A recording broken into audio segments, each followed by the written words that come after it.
Subscribe करें हमारे YouTube channel को और बेल आइकन को प्रेस करें हमारे लेटेस्ट वीडियोस को देखने के लिए।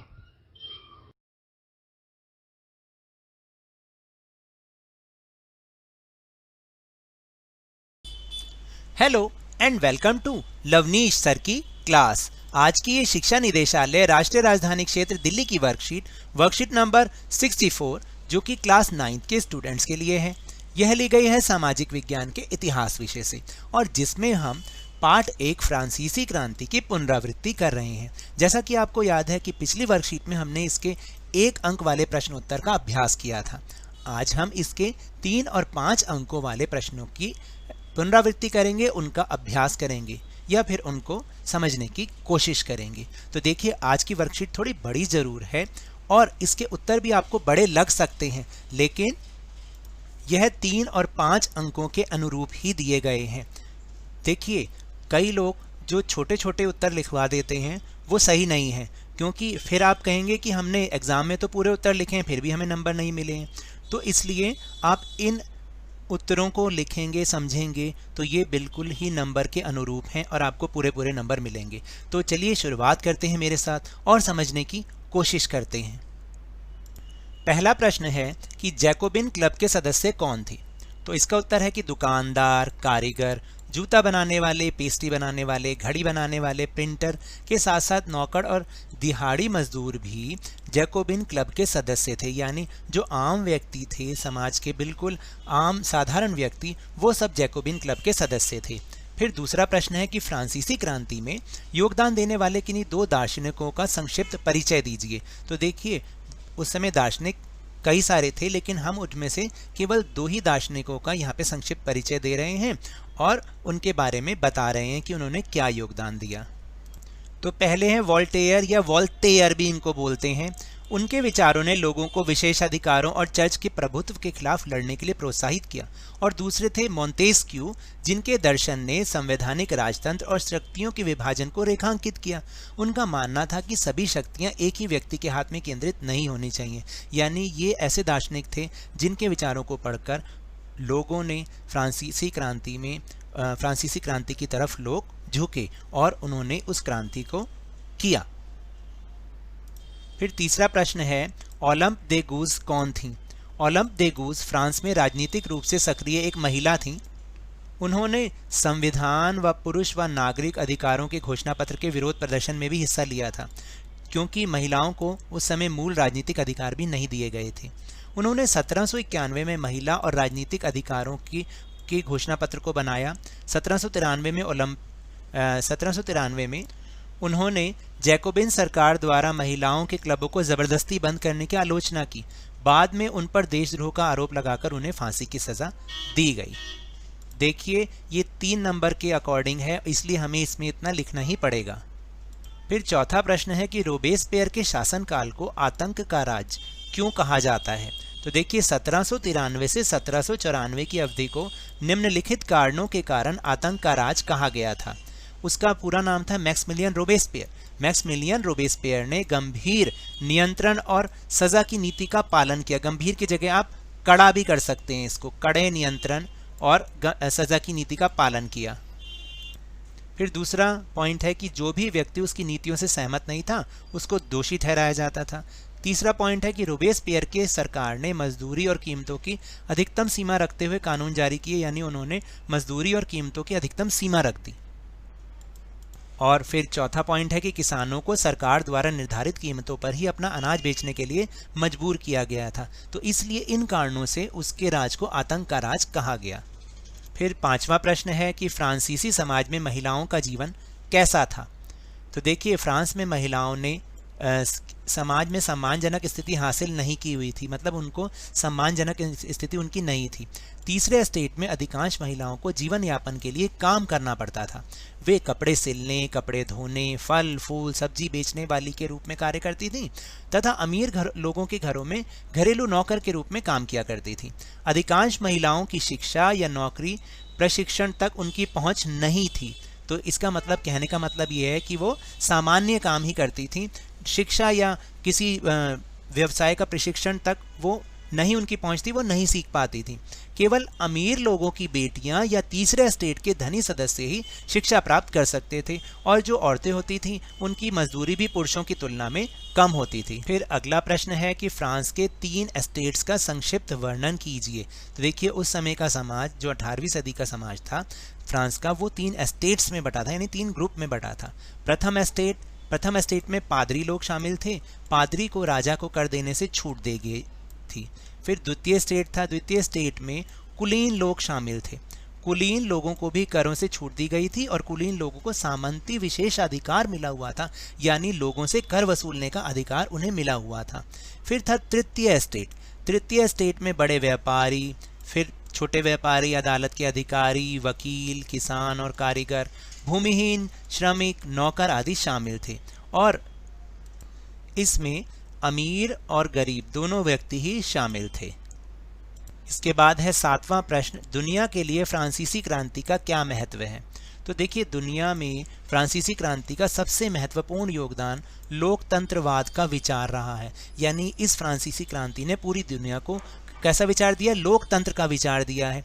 फ्रांसीसी क्रांति के बाद यूरोप में लोकतांत्रिक शासन का विचार आया, लोगों ने राजशाही शासन और ईश्वरीय अधिकार सिद्धांत के तर्क पर सवाल उठाना शुरू किया, क्योंकि इससे पहले क्या होता था, पूरे यूरोप में राजशाही शासन था, और जो राजा था उनको ईश्वरीय अधिकार, ऐसा कहा जाता था कि उनको ईश्वरीय अधिकार प्राप्त है, तो इसलिए सब लोग उनकी बात मानेंगे। तो लेकिन जब से फ्रांसीसी क्रांति हुई, लोगों ने उनके इस तर्क पर सवाल उठाना शुरू कर दिया था। फिर अगला प्रश्न बहुत ही इंपॉर्टेंट है और 5 नंबर का है, तो आपको ये बहुत अच्छे से समझना है, और अक्सर ये आपके पेपर में आता है। प्रश्न 8 है, फ्रांसीसी क्रांति के क्या कारण थे। तो देखिए पहला कारण क्या था, लुई 16वां का निरंकुश शासन। वह 1774 में फ्रांस का शासक बना था। उसने युद्धों में फ्रांस के वित्तीय संसाधनों को समाप्त कर दिया था। अपने असाधारण खर्चों को पूरा करने के लिए उसने करों में वृद्धि की, जिसका भुगतान केवल किसको करना था, जो तृतीय स्टेट के लोग थे उन्हें ही करना था। पहला कारण तो ये हो गया। दूसरा कारण था कि फ्रांसीसी समाज का विभाजन। फ्रांसीसी समाज 3 स्टेट में विभाजित था। प्रथम और द्वितीय स्टेट के लोगों को सभी विशेष अधिकार प्राप्त थे, लेकिन जो तृतीय स्टेट थे ना, उनके लोगों को सभी प्रकार के प्रत्यक्ष और अप्रत्यक्ष करों का भुगतान करना होता था। इस तरह के भेदभाव के कारण ही फ्रांस में क्रांति हुई। और फिर एक और कारण, बढ़ती कीमतें। देखिए फ्रांस की आबादी बढ़ चुकी थी, इससे खाद्यान्नों की अधिक मांग हुई, और इसलिए रोटी की कीमतें बहुत तेजी से बढ़ी, जिसे गरीब खरीद नहीं सकते थे। तो ये भी एक कारण रहा फ्रांस की क्रांति का। फिर है प्रश्न नंबर 9, लुई 16वां के राज्य आरोहण के समय फ्रांस की आर्थिक स्थिति कैसी थी, यानी जब उसका राज्य अभिषेक हो रहा था तो फ्रांस की आर्थिक स्थिति कैसी थी। तो देखिए लुई 16वां के राज्य आरोहण के समय उसने शाही खजाने को खाली पाया, क्योंकि उसका खजाना खाली हो चुका था। लुई 16वां के शासन में फ्रांस ने 13 अमेरिकी उपनिवेशों को ब्रिटेन से स्वतंत्रता दिलवाने में मदद की थी। फिर इसने उसके पहले से ही 10 अरब लिवरे के ऋण में 2 अरब लिवरे की बढ़त भी करवा दी थी, यानी अब उसके ऊपर कितना ऋण हो गया था, 12 अरब लिवरे। लिवरे क्या थी, उस समय की फ्रांस की मुद्रा थी। और जिन्होंने फ्रांस को कर्जा दिया था ना, अब वे 10% ब्याज की मांग भी करने लगे थे। फिर इसके बाद है प्रश्न 10, फ्रांस में डायरेक्टरी का शासन क्या था, यानी डायरेक्टरी क्या थी। देखिए रोबेस्पियर की सरकार के बाद धनी मध्यम वर्गों ने सत्ता पर कब्जा कर लिया और एक नया संविधान बनाया। इस संविधान के तहत 2 निर्वाचित विधान परिषदों को बनाया गया।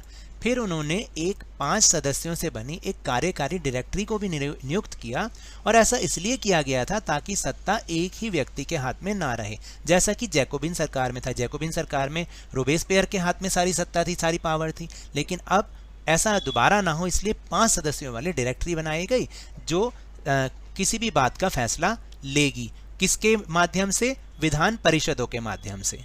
फिर इसके बाद है प्रश्न नंबर 11, 100 कुलात कौन थे। जैकोबिन क्लब के सदस्यों को ही 100 कुलात कहा गया। 100 कुलात का शाब्दिक अर्थ होता है बिना घुटने के। अपने आप को कुलीनों से अलग दिखाने के लिए जैकोबिन क्लब के सदस्यों ने घुटने तक के ब्रीचेस पहने और सर पर लाल रंग की टोपी भी लगाई, जो कि स्वतंत्रता का प्रतीक थी, इसलिए उनको 100 कुलात कहा जाता था। फिर इसके बाद है प्रश्न नंबर 12, राजतंत्र और गणतंत्र सरकार में क्या प्रमुख अंतर है। तो देखिए राजतंत्र और गणतंत्र सरकार में प्रमुख अंतर यह होता है कि राजतंत्र में राजा अथवा रानी का शासन होता है, जो कि लोगों ने के द्वारा नहीं चुने गए होते, जबकि गणतंत्र सरकार में शासन करने वालों को लोग अपनी इच्छा से चुनते हैं। तो ये अंतर होता है।